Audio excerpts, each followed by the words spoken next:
আবারও শেখ হাসিনা ওয়াজেদ। তিনি একটি বক্তব্য দিয়েছেন এখানে ইংল্যান্ডের স্থানীয় আওয়ামী লীগ আয়োজিত একটি সভায়। তার বক্তব্যে অবশ্য এবার তাকে দেখা যায়নি। অনেকে ধারণা করছিল তিনি যখন বক্তব্য দেবেন হয়তোবা ভিডিও কলের মাধ্যমে তার চেহারাও হয়তোবা দেখা যাবে, কিন্তু অবশেষে আমরা দেখলাম যে অডিও কলই হয়েছে বা তারা রেকর্ডকৃত বক্তব্য প্রচার করেছেন। তিনি চেহারা কেন দেখাননি বা তার দেখানোর প্রয়োজন বোধ করেননি আমরা সেটা জানি না। হয়তোবা তিনি চেহারা দেখানোর মতো পরিস্থিতি কিংবা তার সেই মানসিকতা কিংবা তার চেহারা দেখানোর মতো নৈতিক অবস্থানে তিনি নেই বিধায় তিনি তার চেহারা দেখাননি।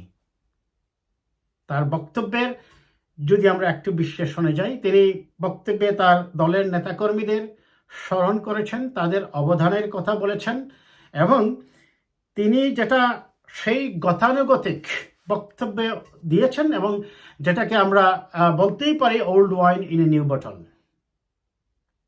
তার সেই বক্তব্যের জুড়ে সবচেয়ে উল্লেখযোগ্য দিকটা হচ্ছে তিনি প্রফেসর ডক্টর মোহাম্মদ ইউনূস আহমদ স্যারকে ফ্যাসিস্ট বলেছেন। তিনি সম্ভবত ডক্টর ইউনূসকে ফ্যাসিস্ট বলে নিজের মধ্যে এক ধরনের আত্মতৃপ্তি উপলব্ধি করেছেন এবং তাকে যে ফ্যাসিস্ট বলা হতো এবং গত 15 বছর তিনি যে গণতন্ত্রকে হত্যা করে একদলীয় শাসনের আদলে দেশের প্রত্যেকটি অর্গানকে, দেশের অ্যাডমিনিস্ট্রেশন বলেন, জুডিশিয়ারি বলেন, পুলিশ বলেন, সাংস্কৃতিক অঙ্গন বলেন, রাজনৈতিক অঙ্গন বলেন, শিক্ষাঙ্গন বলেন, প্রত্যেকটা ক্ষেত্রে যে দলীয়করণের মাধ্যমে পুরো প্রশাসন যন্ত্রকে এবং রাষ্ট্রকে একটি অকার্যকর এবং ব্যর্থ রাষ্ট্রে পরিণত করেছিলেন, সেটির কারণেই মূলত জনগণ তাকে ফ্যাসিস্ট বলতে এবং নির্বাচন ব্যবস্থাকে তিনি যেখানে নির্বাসনে পাঠিয়ে তিনটি অবৈধ নির্বাচন করেছিলেন, তিনি তার উত্তরে এখন প্রফেসর মোহাম্মদ ইউনূসকে বলেছেন ফ্যাসিস্ট। হয়তোবা তিনি এটার থেকে নিজেকে একটু আত্মতৃপ্ততায় যাওয়ার বা পাওয়ার আনন্দে আছেন, কিন্তু বাস্তবতা কি বলে? তার বক্তব্যের পুরো অংশটাই ছিল তার সেই গতানুগতিক কথা। তিনি 15 আগস্টে তার পরিবারের যে সদস্যরা নিহত হয়েছেন সেটাকে তিনি সামনে নিয়ে এসেছেন। সেটা আমরাও মনে করি এ ধরনের একটি নির্মম হত্যাকাণ্ড পৃথিবীর ইতিহাসে এ ধরনের জঘন্যতম হত্যাকাণ্ড ঘটেনি, এটা সত্য। কিন্তু তার সেই বক্তৃতায় যে 15 আগস্টের সদস্যদের নিহত হওয়ার কথা তিনি বাংলাদেশের প্রত্যেকটি অনুষ্ঠানেই বলতেন, কিন্তু সাধারণ মানুষের তার কেন জানি তিনি সিম্প্যাথি গ্রো করতে ব্যর্থ হয়েছিলেন। তার কারণ তার শাসন ব্যবস্থা। তিনি এটাও বলার চেষ্টা করছেন তার বক্তৃতার এক পর্যায়ে যে আওয়ামী লীগ আমলে সরকার ভালো ছিল, যে ভালোতে প্রায় $17 বিলিয়ন বাংলাদেশ থেকে পাচার হয়েছে, যে ভালোতে মায়ের পেটে সন্তান গুলিবিদ্ধ হয়েছে, যে ভালোতে দিনের ভোট রাতে হয়েছে, আমিডামি নির্বাচন হয়েছে, গণতন্ত্রকে হত্যা করে 153 জন এমপিকে নির্বাচনের আগেই বিজয়ী ঘোষণা করা হয়েছে। সেই ভালোতে আরো অনেক ভালোর ইতিহাস সংযুক্ত আছে। দর্শক, এই ভিডিওতে আমি সবকিছু হয়তো বলতে পারবো না। তিনি মব জাস্টিসের কথা বলেছেন, অথচ তিনি যে জাস্টিস করিয়েছিলেন, প্রধান বিচারপতি নিয়োগ করেছিলেন দলীয় ছাত্র সংগঠনের কেন্দ্রীয় কমিটির প্রধানকে।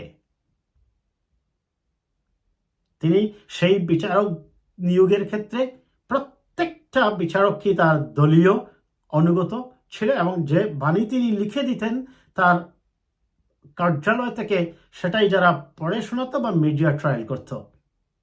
তিনি আবার মব জাস্টিসের কথা বলছেন।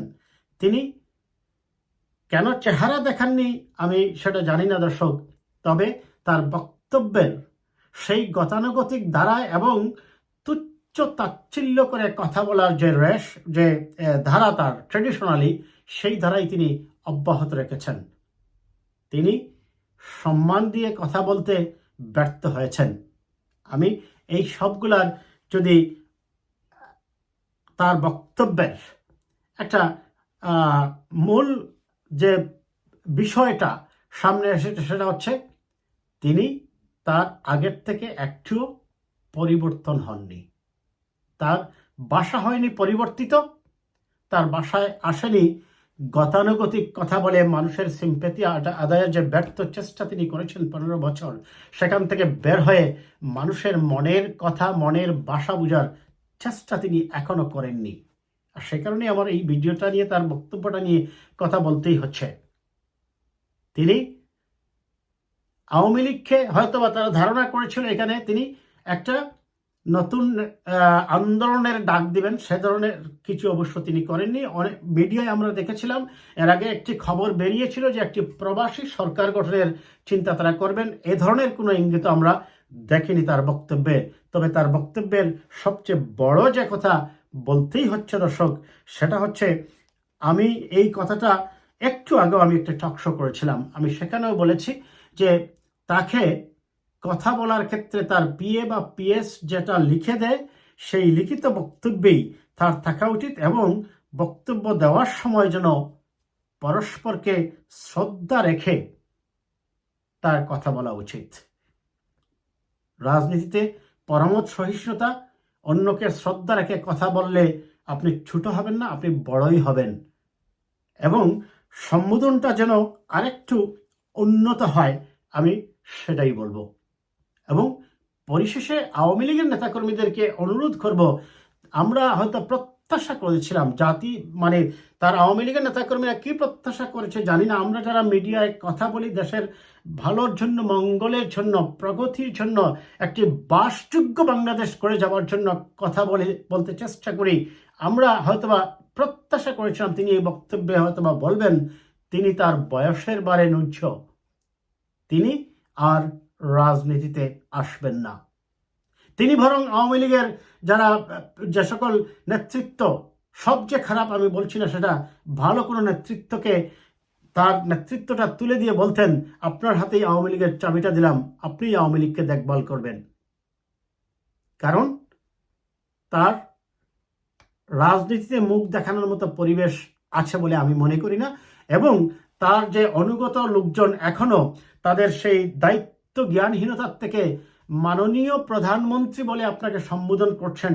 আপনি কি একবার ভেবে দেখেছেন, এই যে বাশার আল আসাদ পালিয়ে গিয়েছে, সেখানে পালিয়ে যাওয়ার পরে সে পদত্যাগপত্র দিয়ে গেছে কিনা এটা নিয়ে কেউ আলোচনা করবে? নাকি বাশার আল আসাদের অপরাধ, দুর্নীতি, গুম, খুন, হত্যা, গণহত্যা যেটা আপনিও চালিয়েছেন শেখ হাসিনা ওয়াজেদ, সেটার নিয়েই কথা বলবে? কাজেই আমি বটম লাইন টানবো এটা বলে, আওয়ামী লীগের উচিত হবে এখন শেখ হাসিনাকে বলা যে মাননীয় নেত্রী, আপনি দীর্ঘদিন আমাদেরকে সেবা করেছেন, now is the time to say good bye. আপনি বরং নেতৃত্ব থেকে একটু সরে গিয়ে আওয়ামী লীগের দায়িত্বটা অন্য কাউকে দিন। কারণ আপনার এই রাজনীতি গতানুগতিক রাজনীতিকে কন্টিনিউ করবে, কিন্তু মানুষ চায় পরিবর্তন, মানুষ চায় রাজনীতির শুদ্ধ দিনগুলো যাতে আসে। এই সরকারের যে যা করছে সবগুলাই যে আমি একেবারে দোয়া তুলসী পাতা সবগুলো ঠিক করছে আমি সেটা বলবো না, তাদেরও সমালোচনা আছে। কিন্তু আমাদের ভালোর জন্য, ভালোর দিকে ধাবিত হওয়ার জন্য সমালোচনা করতে হবে, কথা বলতে হবে, আমাদের এগিয়ে আসতে হবে। কিন্তু আপনি যদি সেই পুরনো ধ্যান ধারণা এবং ভ্রান্ত ধারণা এবং আপনার ফ্যাসিবাদী মন মানসিকতা নিয়ে এখনো কথা বলেন, জনগণ আপনাকে ক্ষমা করবে না। ভালো থাকবেন দর্শক, কথা হবে আবার কোনো বিষয় নিয়ে।